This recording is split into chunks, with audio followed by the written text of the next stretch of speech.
Afternoon, बैठ जाओ। और कैसे हो सब? अच्छे हो? तो आज हम क्या पढ़ेंगे? कहानी पढ़ेंगे। क्या कहानी पढ़ेंगे।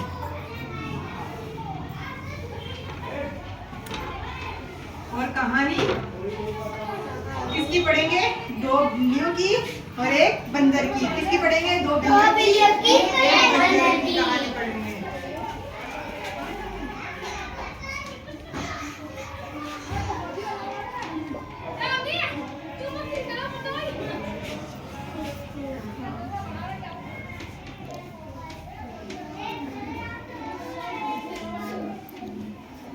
दो बिल्ली और बंदर पे कहानी पढ़ेंगे। आप सब अच्छे से कहानी को सुनना।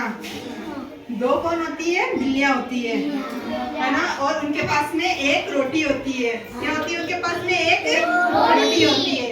अब वो एक रोटी के लिए दोनों बिल्लियां आपस में क्या करती हैं? झगड़ा करती है। वो तो क्या बोलती है कि ये पूरी रोटी मैं खाऊं, और दूसरी वाली बोलती है ये पूरी रोटी मैं खाऊं। तो उनके बीच में आपस में क्या होता है? बहुत जोर से झगड़ा हो रहा होता है ना। तो बीच में कौन आता है? बंदर आता है।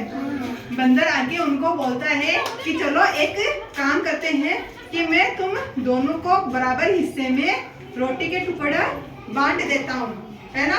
तो बंदर मामा क्या बोलते हैं कि चलो मैं तुम्हारा फैसला करता हूँ और तुम्हें आधी आधी रोटी दे देता हूँ। तो दोनों के क्या हो जाएंगे? हिस्से बराबर हो जाएंगे। तो बंदर क्या करता है कि उस रोटी के दो हिस्से करता है ना। फिर क्या करता है? एक हिस्सा तो क्या होता है? कम होता है, और एक हिस्सा क्या होता है? ज्यादा होता है ना।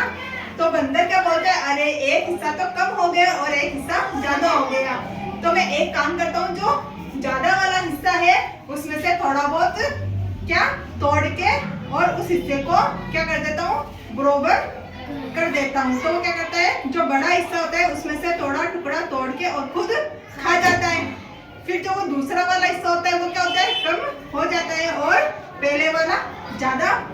तो फिर वो होता है अरे अब ये वाला ज्यादा हो गया और ये वाला कम हो गया। तो फिर वो जो पहले वाले हिस्से को टुकड़ा तोड़ के फिर वो वापस क्या कर लेता है? खा लेता है ना। फिर वो मतलब क्या करता है? सोचता है अरे ये वाला ज्यादा हो गया और ये वाला कम हो गया। तो वो ऐसे करते छोटा बड़ा उस रोटी के हिस्से करते करते वो पूरी रोटी को खा जाता है। और बिल्लियां क्या होती है? वो बंदर को देखते ही रह जाती है ना। तो क्या होता है? हमेशा क्या होता है? जब दो लोगों की लड़ाई होती है तो क्या होता है? तीसरे वाला उसका फायदा उठाता है। अगर यही रोटी को दो हिस्से करके और बिल्लियां आपस में बांटती तो क्या होता? बंदर को रोटी खाने को नहीं मिलती। लेकिन उन्होंने क्या किया? पहले झगड़ा किया तो बीच में कौन आया? बंदर आया। और बंदर ने उन दोनों की लड़ाई का फायदा उठाया और फायदा उठा के पूरी की पूरी रोटी को खा गया। तो हमेशा क्या करना चाहिए? झगड़ा नहीं करना चाहिए। आपस में मिलजुल के है ना खाना चाहिए, है ना। नहीं तो क्या होगा? कोई तीसरा होगा वो उस लड़ाई का फायदा उठा